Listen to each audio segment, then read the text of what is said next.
Mi nombre es Francisco José Pérez Fernández y he realizado junto con Juan Manuel Castillo Martínez la ponencia titulada Las nuevas poblaciones y Antonio Pons, la publicación de un proyecto ilustrado, presentado al Congreso Internacional Nodos del Conocimiento 2020. Nuestro objetivo en este trabajo será examinar las descripciones que realizó Pons sobre dichas colonias. Para ello revisaremos la producción historiográfica sobre su viaje en la Superintendencia de Nuevas Poblaciones, para posteriormente estudiar el texto en dos momentos. Por un lado, la descripción realizada en la década de los 70, en la última parte del gobierno de Pablo de Olavide, y de otro la compuesta en torno a 1790, durante la intendencia de Ondeano. Si bien tanto en una como otra, la influencia de Campomanes está muy presente, con una mirada ensalzadora hacia la colonización, no exenta de alguna crítica.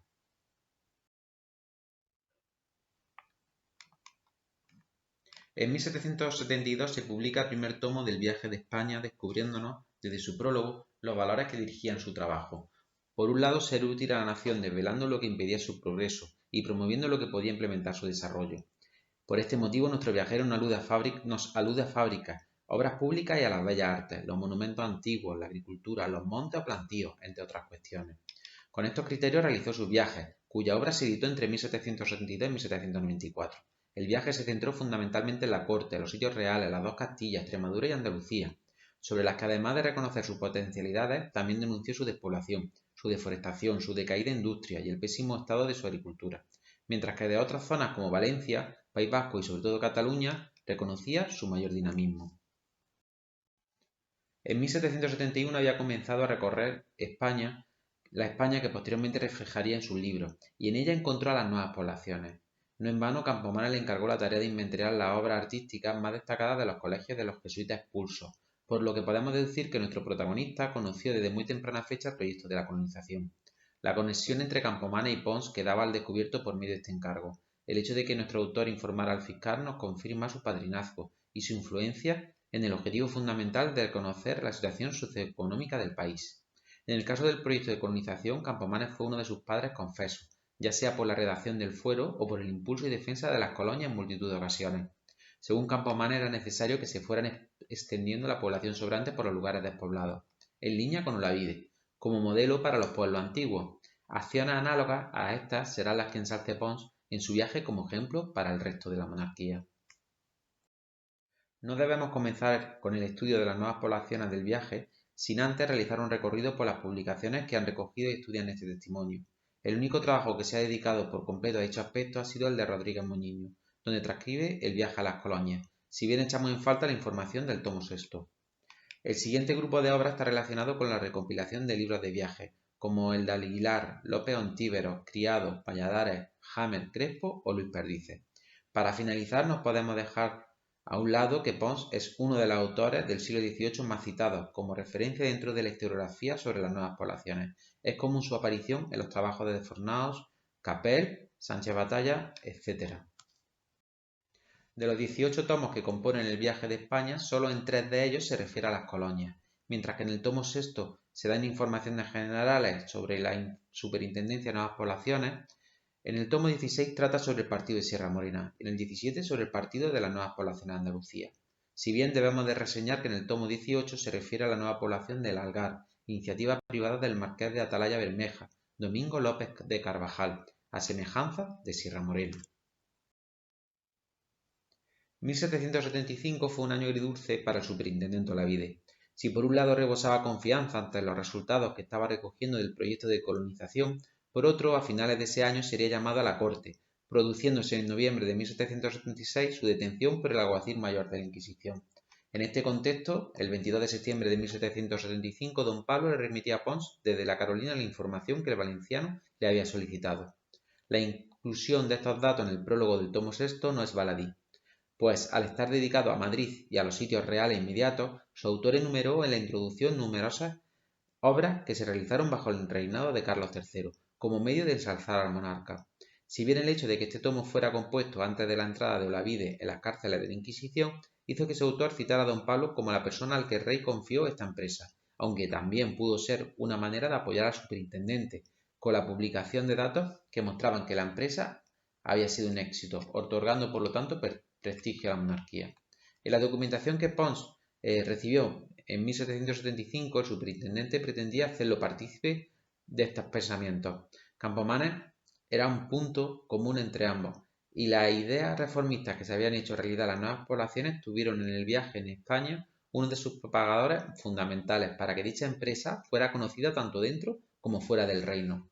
No es casual la referencia a los extranjeros que viajaban por España, que antes veían Sierra Morena como una tierra despoblada, sin cultivo, abrigo de malhechores, y que ahora se mostraba transformada en todo su esplendor, proporcionando los datos sobre el número de poblaciones creadas, sus habitantes, edificios públicos, cultivos y fábricas. La información facilitada por Olavide estaba conformada por una memoria y cuadros estadísticos.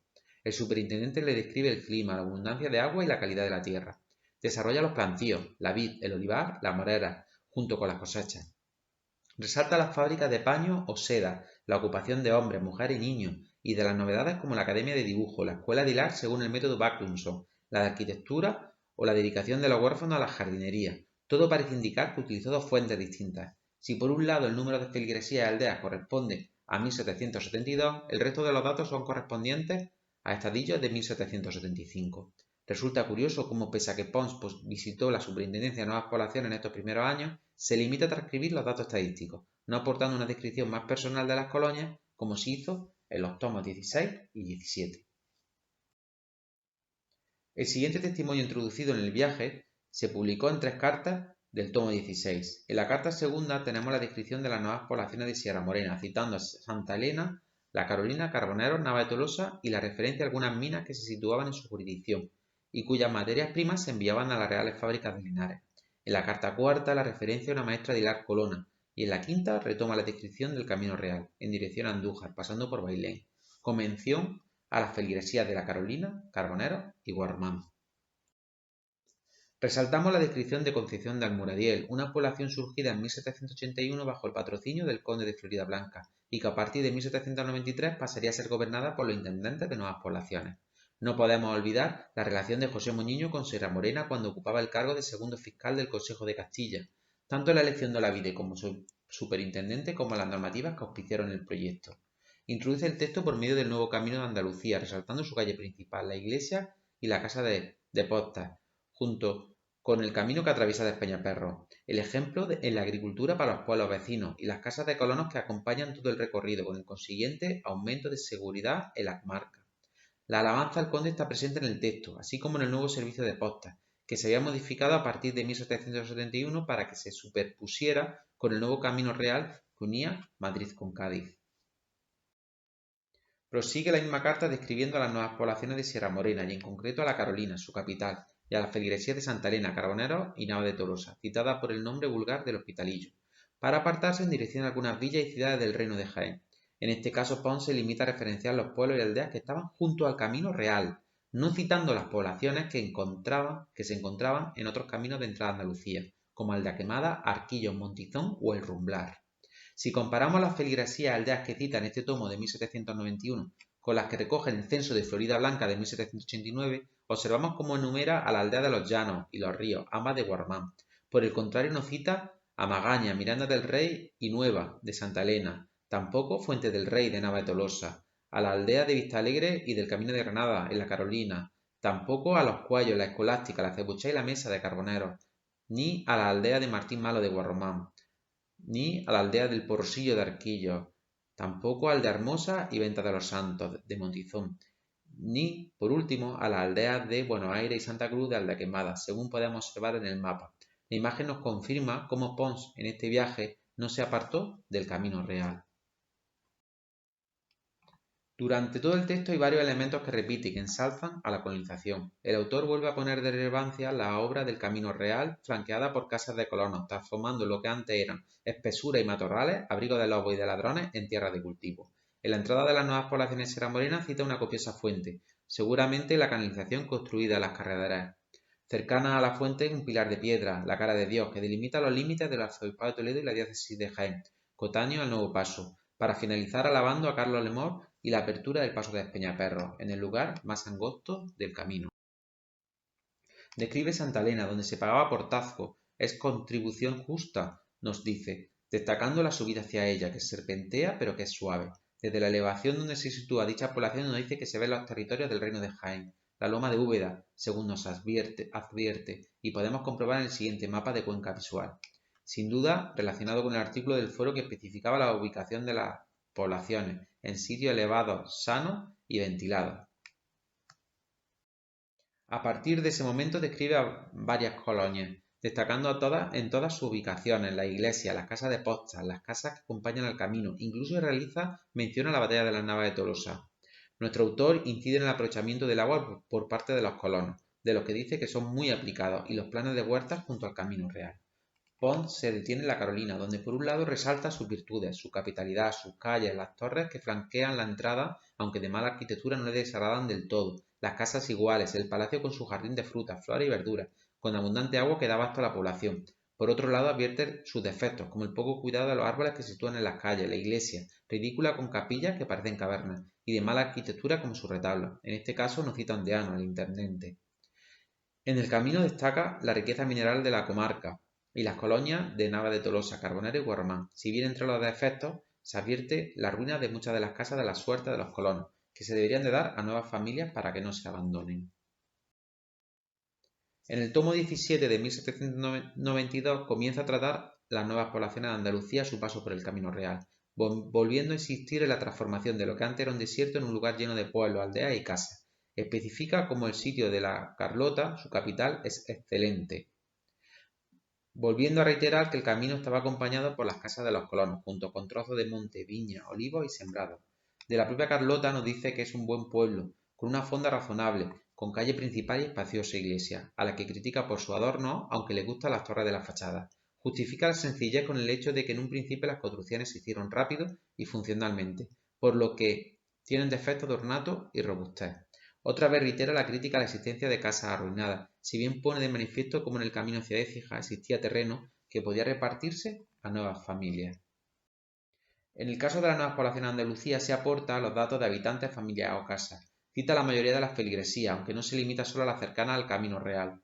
Enumera la Carlota junto con su aldea Petit Carlota, no citando a sus cuatro aldeas ni a San Sebastián de los Ballesteros. Sí nombra a la Luisiana junto a sus tres aldeas, El Campillo, Cañada Rosal y Los Motillos, y a Fuente Palmera, con las aldeas de Fuente Carreteros, Silillo, Villalón, Herrería, Peñalosa, Ventilla y Sevilla del Río, como podemos observar en el mapa. Las referencias a las colonias terminan con lo que podríamos llamar una oda a Carlos III como fundador de las nuevas poblaciones, que bien podía servir de conclusión a esta ponencia. No hay, en mi opinión, alabanzas que alcancen a celebrar esta grande empresa del señor Carlos III, ni monumentos que puedan ser dignos para eternizar su memoria. En este paraje, que es el fin de las colonias, si fuera yo quien lo había de hacer, erigiría uno superior a cuanto la antigüedad consagró a sus príncipes más benéficos. Y lo mismo haría en el nuevo pueblo de la Concepción del Muradiel, al entrar en la Sierra Morena, que es donde empiezan las nuevas colonias. Como hemos podido observar, a lo largo de esta exposición el texto de Pons se ascribe a dos momentos diferentes de la colonización. El primero la etapa del superintendente Olavide, donde nuestro autor enumera los adelantos de las colonias, publicitando al proyecto e incluso a Olavide, con clara influencia de Carboneros, de Campomanes. En la segunda parte, ya con las colonias consolidadas, se realiza una descripción de lo que ve, reflejando los puntos fuentes del discurso de Campomanes, la transformación de los desiertos en tierras de cultivo, la población diseminada por el Camino Real, las huertas, el establecimiento de fábricas, el arbolado, etc., si bien también ensalza Florida Blanca, en particular por el nuevo Camino Real y el paso de Peñaperro, la población de Almuradiel o la nueva carrera de Postes. Incluso cuando cita la población del Algar, fruto de la colonización privada, la muestra como una clara influencia de las nuevas poblaciones de Sierra Morena. En el lado opuesto, critica el abandono de algunas de las casas de colonos cerca del camino o la falta de calidad de algunas de las construcciones. Pons publicitó las nuevas poblaciones mostrándolas a través de su obra a toda Europa como uno de los proyectos más importantes del reinado de Carlos III, y eso a pesar de la caída de Olavide y de las críticas que recibieron las nuevas poblaciones durante estos primeros años. Muchas gracias.